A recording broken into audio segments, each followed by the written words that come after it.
মা, আমার ঘড়িটা খারাপ হয়ে গেছে, একটা নতুন ঘড়ি কিনে দেবে গো? হুম, বেশ, দেবো দেবো। মা, আমিও একটা ঘড়ি নেব।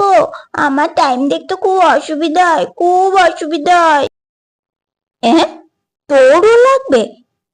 উফ, এই কদিন আগে কিনে দিলাম। ও মা, আমার স্কুলের স্কেচটা না ছিঁড়ে নষ্ট হয়ে গেছে, ফেটেও গেছে। একটা কিনে দেবে গো? কেসটা 3 বছর হয়ে গেল। হ্যাঁ, দেবো দেবো, এবার দিতেই হবে। মা, আমিও একটা জুতো নেব। তোরও লাগবে? ওরটা না হয় ছিঁড়ে গেছে। উফ, বাপরে বাপরে। মা, আজকে আমি শুধু উচ্ছে ভাজা আর ভাত খাবো, মুখে রুচি নেই। করে দিও তো আমাকে।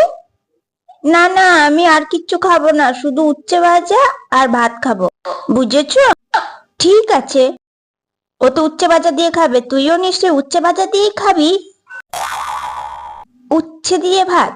ঠিক আছে মা, আমাকেও দিয়ে দিও, আমি খেয়ে নেবো, অসুবিধা নেই। জিনিস নেওয়ার জন্য আমি খাওয়ার সাথেও স্যাক্রিফাইস করতে রাজি। তুই জব্দ হবি না, দাঁড়া আমি দেখছি তোকে। মা, আমাকে ভোর 3টের সময় ডেকে দিও। আমার সামনে পরীক্ষা তো, তাই পড়তে বসতে হবে। 3টে থেকে টানা 8টা অব্দি পড়বো, তারপর রেডি হয়ে স্কুলে যাব, বুঝলে মা? হুম হুম, এবার? হ্যাঁ, ঠিক আছে, উঠিয়ে দেব। ওদিকে তাকাবো না ভাই।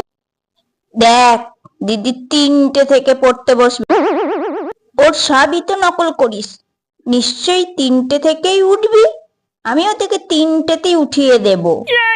যদি না উঠেছিস না, পাঁচজনের বাড়িতে একবারে নাচন দেখিয়ে দেব। এটা কি হলো? এ, আমি তো পুরো ফেঁসে গেলাম। দেখ কেমন লাগে।